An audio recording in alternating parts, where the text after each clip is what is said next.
ರಾಕಾಸ ಸಿನಿಮಾನ ನೋಡಿದೆ, ಸಿನಿಮಾ ಚೆನ್ನಾಗಿದೆ ಅನ್ನಿಸ್ತು. ಕಾಮಿಡಿ ಸ್ವಲ್ಪ ಕಡಿಮೆ ಇದ್ದಿದ್ರೆ ಇನ್ನೊಂದ್ ಸ್ವಲ್ಪ ಚೆನ್ನಾಗಿರೋದು ಅನ್ಸೋದು. ಬಟ್ ಇಟ್ಸ್ ಓಕೆ, ಪರವಾಗಿಲ್ಲ, ಚೆನ್ನಾಗಿದೆ. ನಾನ್ ಇನ್ ಮುಂದೆ ಚೆನ್ನಾಗಿಲ್ದಿರೋ ಸಿನಿಮಾ ಬಗ್ಗೆ ಅಷ್ಟೊಂದು ಮಾತಾಡಕ್ ಹೋಗಲ್ಲ. ನಾನ್ ಚೆನ್ನಾಗಿರೋ ಸಿನಿಮಾ ಬಗ್ಗೆನೇ ಮಾತಾಡ್ತೀನಿ. ಬಿಕಾಸ್ ಆಡಿಯನ್ಸ್ ಮುಂದೆ ಒಂದ್ ಒಳ್ಳೆ ಸಿನಿಮಾ ಬಗ್ಗೆ ಮಾತಾಡೋಣ ಅನ್ನಿಸ್ತು, ಅದಕ್ಕೋಸ್ಕರ ಅಷ್ಟೇನೆ. ಇನ್ನೇನ್ ನಾನ್ ಮಾತಾಡಿದ ತಕ್ಷಣ ಸಿನಿಮಾಗೆ ರೀಚ್ ಜಾಸ್ತಿ ಬರೋದಿಲ್ಲ, ಯಾಕಂದ್ರೆ ನನ್ನ ವ್ಯೂಸ್ ಆಗಿರ್ಬೋದು, ಫಾಲೋವರ್ಸ್ ಆಗಿರ್ಬೋದು, ಇಷ್ಟಿಷ್ಟೇನೆ. It's okay.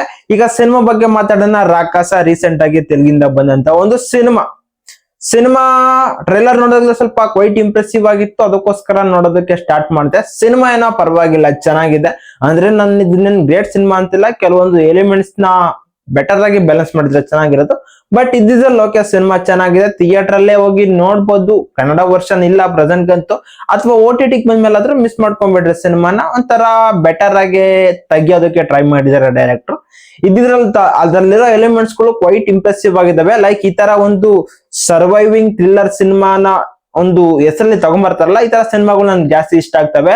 ಲೈಕ್ ತುಂಬಾಳ ಆಗಿರ್ಬೋದು, ಬ್ರಹ್ಮಯುಗಂ ಆಗಿರ್ಬೋದು, ಆ ತರ ಜಾನರ್ಸ್ ಸಖತ್ ಇಷ್ಟ ಆಗುತ್ತೆ. ಈ ಸಿನಿಮಾನು ಕೂಡ ಜಾನರಿಗೆ ಸೇರ್ಕೊಳ್ಳೋದೇನೋ, ಸ್ವಲ್ಪ ಎಲಿಮೆಂಟ್ಸ್ ಗಳನ್ನ ಚೇಂಜ್ ಮಾಡ್ಬಿಟ್ಟು ಸ್ವಲ್ಪ ಸೀರಿಯಸ್ ಟೋನ್ ಅಲ್ಲಿ ತಗೊಂಡ್ಬಂದಿದ್ರೆ. ಬಟ್ ಇವ್ರು ಸ್ವಲ್ಪ ಕಾಮಿಡಿ ಝೋನ್ ಗೆ ಎತ್ಕೊಂಡ್ ಬಂದಿದ್ದಾರೆ. It's okay.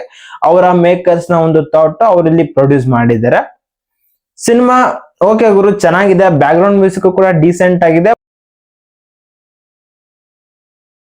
Hero Sangeeth Shobhan, I think ಇವರು ಮ್ಯಾಡಲ್ ಆಕ್ಟಿಂಗ್ ಮಾಡಿದ್ದಾರೆ ಅಂತ ಅನ್ಸುತ್ತೆ. ಅವರು ಈ ಸಿನಿಮಾದಲ್ಲೂ ಕೂಡ ಚೆನ್ನಾಗಿ ಆಕ್ಟಿಂಗ್ ಮಾಡಿದ್ರೆ. ಅವರ ಕಾಮಿಡಿ ಟೈಮಿಂಗ್ ತುಂಬಾ ಚೆನ್ನಾಗಿ ವರ್ಕೌಟ್ ಆಗಿದೆ. ಅದ್ರ ಜೊತೆಗೆ ವೆನೆಲಾ ಕಿಶೋರ್ ಮತ್ತೆ ಇನ್ನೊಬ್ಬ ಕಾಮಿಡಿ ಆಕ್ಟರ್ ಇದ್ದಾರೆ. ಅವರ ಒಂದು ಎಲ್ಲಾ ಕಾಂಬಿನೇಷನ್ ಚೆನ್ನಾಗಿ ಸೂಟ್ ಆಯ್ತು. ಅಷ್ಟೇ ಅಲ್ಲ, ನಯನ್ ಸಾರಿಕಾ ಹೀರೋಯಿನ್ ಆಗಿ ಆಕ್ಟಿಂಗ್ ಮಾಡಿರೋ ಪರ್ಸನ್ ಕೂಡ ತುಂಬಾ ಚೆನ್ನಾಗಿ ಆಕ್ಟಿಂಗ್ ಮಾಡಿದ್ದಾರೆ. ಇನ್ನು ಸಿನಿಮಾಗೆ ಪ್ರೊಡ್ಯೂಸ್ ಮಾಡಿರೋದು ನಿಹಾರಿಕಾ ಅನ್ನೋ ಪ್ರೊಡ್ಯೂಸರ್. ತುಂಬಾ ಚೆನ್ನಾಗಿ ಸಿನಿಮಾಗೆ ಎಷ್ಟು ಬೇಕಷ್ಟು ಬಜೆಟ್ ನ ಹಾಕಿದ್ದಾರೆ. ಒಟ್ನಲ್ಲಿ ಒಂದು ರೇಂಜ್ ಗೆ ಡೀಸೆಂಟ್ ಮೂವಿ, ಒಂದು ಎಂಟರ್ಟೈನರ್ ಮೂವಿ, ಫ್ಯಾಮಿಲಿ ಜೊತೆ ಕೂಡ ಕುತ್ಕೊಂಡು ಆರಾಮಾಗಿ ನೋಡ್ಬೋದು. ಸಿನಿಮಾ ನೋಡ್ಬೇಕು ಅಂತಂದ್ರೆ ಥಿಯೇಟರ್ ಹೋಗಿ ನೋಡಿ, ಅಥವಾ ವೇಟ್ ಮಾಡಿದ್ರೆ OTT ಗೆ ಬರುತ್ತೆ ಸ್ವಲ್ಪ ದಿನದಲ್ಲಿ, ಅವಾಗಾದ್ರೂ ನೋಡ್ಬೋದು. ಇನ್ನು IMDb ರೇಟಿಂಗ್ 8.6 ಇದೆ. ಬಟ್ ಸಿನಿಮಾ ಆರೆಂಜ್ ಅಲ್ಲಿ ಏನಿಲ್ಲ, ಒಂದು ಬೆಟರ್ ಮೂವಿ, ಫ್ಯಾಮಿಲಿ ಜೊತೆ ನೋಡ್ಬೋದು. ನೋಡಂಗಿದ್ರೆ ನೋಡಿ. ಇದಾಗಿತ್ತಪ್ಪ ನನ್ನ ಎಕ್ಸ್ಪೀರಿಯನ್ಸ್. ಸಿನಿಮಾ ನೋಡಿದ್ರೆ ನಿಮ್ಮ ಎಕ್ಸ್ಪೀರಿಯನ್ಸ್ ಏನಂತ ಕಮೆಂಟ್ ಮಾಡಿ. ನಮ್ಮ ಕನ್ನಡ ಸಿನಿಮಾದ ಒಳ್ಳೊಳ್ಳೆ ಸಿನಿಮಾ ಬಂದ್ರೆ ಅದ್ರ ಬಗ್ಗೆನೂ ಕೂಡ ಮಾತಾಡ್ತೀನಿ.